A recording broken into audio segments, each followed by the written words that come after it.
the third episode in a three-part series where I'm going to intercool my manual swapped and supercharged LEXUS GS400. I suggest you go back and watch episodes 1 and 2 if you're interested in the entire process. Today's episode is going to cover how to get the system up and running. As you can see, I already have the heat exchanger installed. That was covered in episode 2. In episode 1, I went over all the parts you're going to need, with the exception of a few parts that I hadn't received yet, such as 3/4 lines, barb fitting that reduces 3/4 to a 1/2 inch, some little things, which I will try to mention today as we go about getting this intercooler installed. As you can see, the supercharger resides on the top of the engine. Inside or underneath is the Elate adapter, which permits you to run an M112 supercharger with the heads on the 1UZ VVTi. This adapter from Elate is the version that allows you to intercool later. So I did not intercool it right away, and in retrospect, it probably would have been easier to do it at the time of installing the supercharger. The bottom line is that this has to come off. I can leave the adapter bolted into place when I go to take the block off plate off the back of it. I'm not going to walk you through every step of removal of all this stuff. That would be pretty boring. But if you want to see the supercharger series, everything it took to get this thing installed, then you can go back and watch that. I'm going to go like this. Voila! This would be a great time if you wanted to run an IAT sensor to take off the main adapter and put one in here in one of these ports. I'm not going to do that. I've been asked a lot, what are the temperature differences and what are the temperature differences going to be? I don't know because I don't have data before I intercooled. This is the right size Allen head to tap it, to break it loose. And before I forget, you're going to want to take this 10mm off the wire loom holder, and that will help free this up to move back and forth. There we go.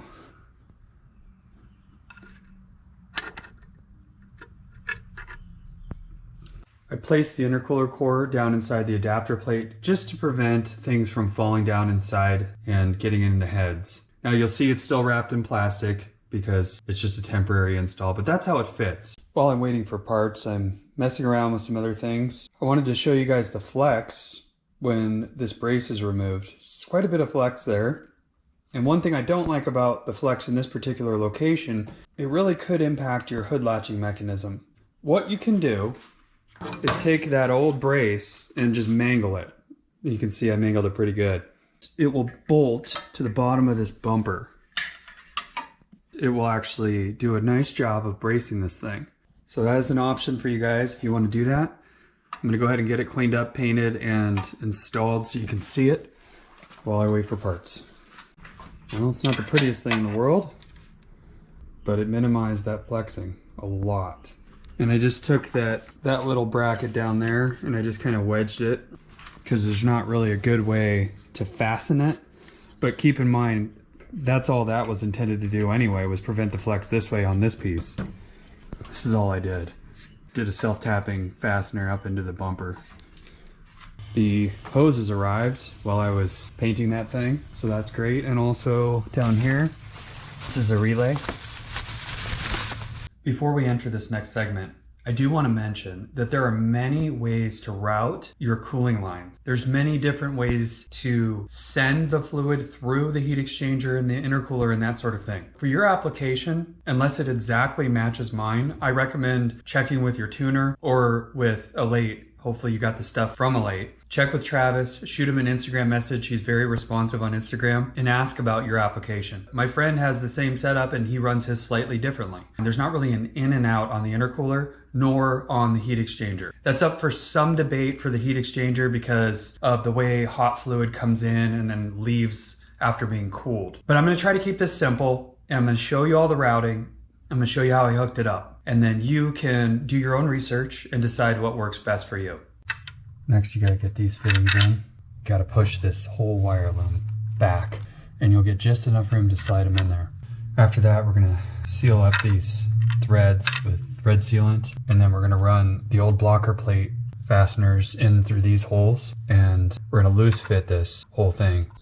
Lightly grease these O-rings here and also the ones that are found on the tightening fasteners. There's some O-rings here on these.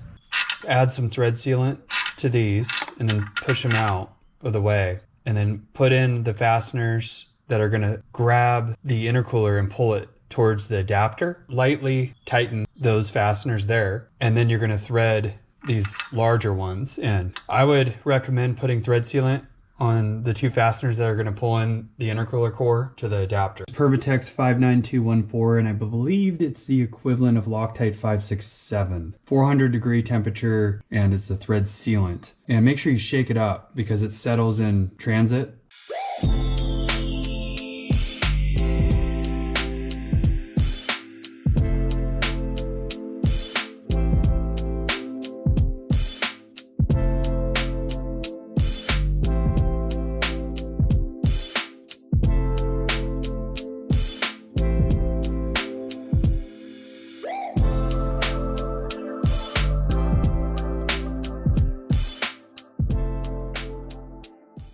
Gotta push this wire harness back.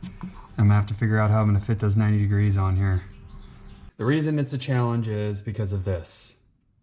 Now, there's a couple things you could do. You could take this cover off, split the wire harness inside so that there's space. You could potentially cut the plastic here, which I don't advise because you're gonna get near wiring. The other option is to put a large screwdriver like this in here and really push on this. I hate to push on this wire harness so hard, but when I shove it pretty far back, I can get this 90-degree push lock fitting on. And it requires quite a bit of muscle to do so.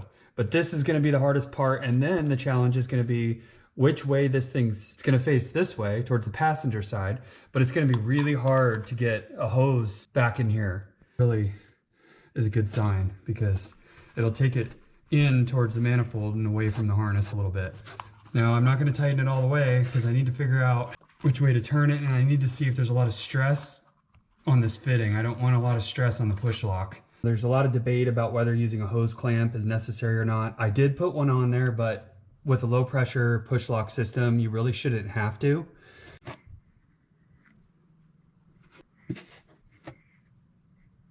Again, hose clamp probably not necessary, but man, would I hate to have missed it after getting the supercharger back on.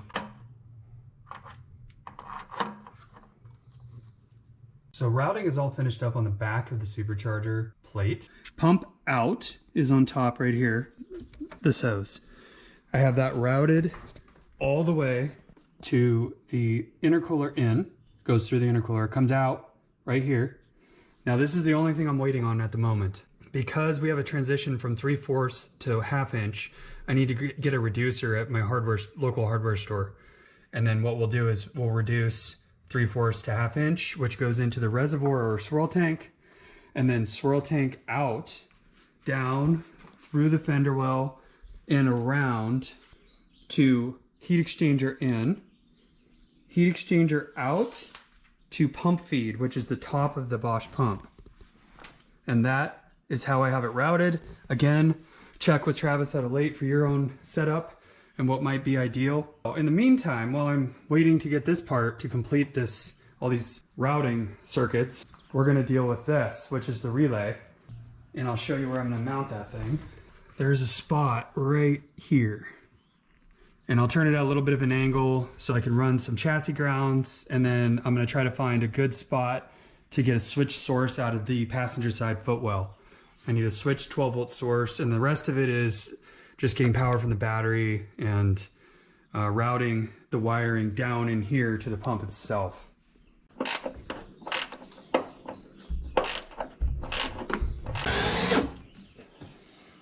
There's one ground. The other grounds are going to go to the battery terminal.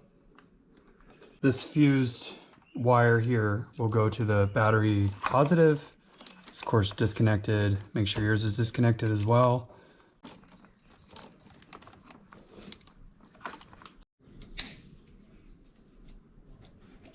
I'm going to fish the long blue and black wire down into the fender well here to the pump. And as you can see, there's a ground, and then we have a ground off the pump. I'm gonna go to that right there. It's an existing threaded hole.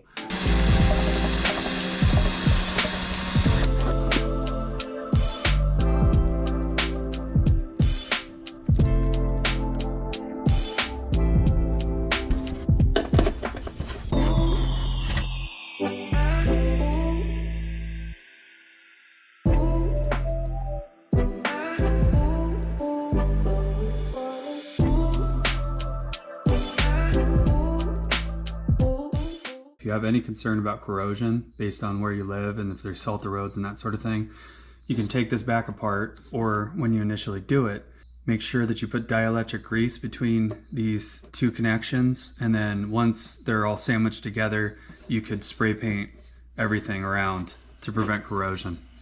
Okay, for this next step, you're going to need to run this 12-volt switch wire into the passenger area. And to do that safely, you're going to want to find a good access point. Right down inside here is where I'm sticking a screwdriver from the inside, and I'm pushing on it, and I'm going to punch through so that I can run a wire through that.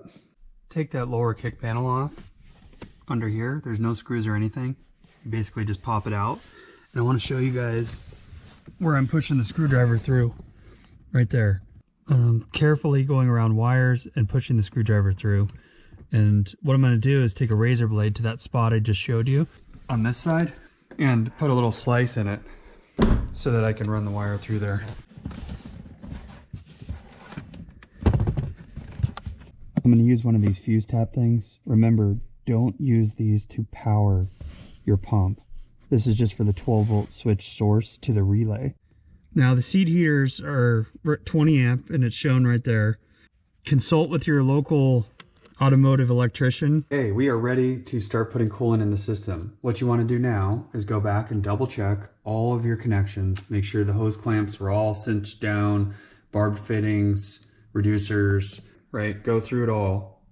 And once you're positive that you have everything correct, you can start to fill up with 50-50 solution, the same thing that goes into your radiator. First, I would put it in this swirl tank or reservoir here.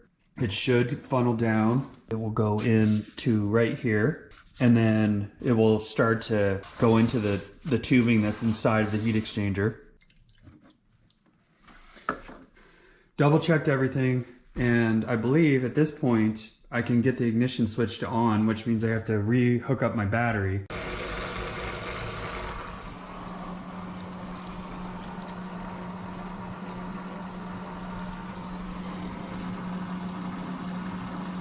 The entire intercooler circuit and routing and hoses and coolant and the pump and the wiring and everything appears to have worked properly. The system is circulating, so we're good.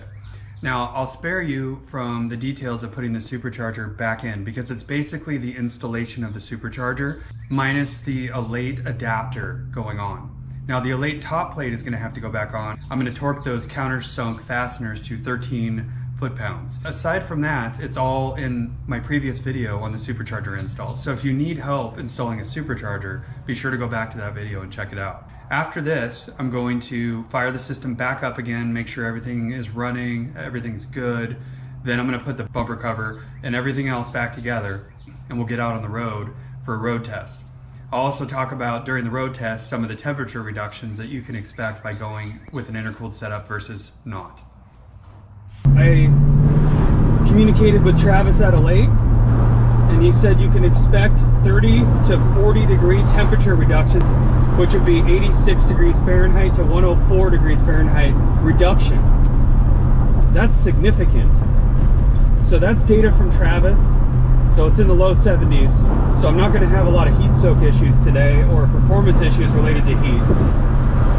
But as summer approaches, those will become more and more significant concerns. It's so good to get back in the car again. It was down for like 3 weeks. Everything seems good. Car's running great. So if you're not already a subscriber, be sure to smash that subscribe button, drop a comment, hit that like button. It makes a huge difference. Thank you. Appreciate your support. See you on the next one.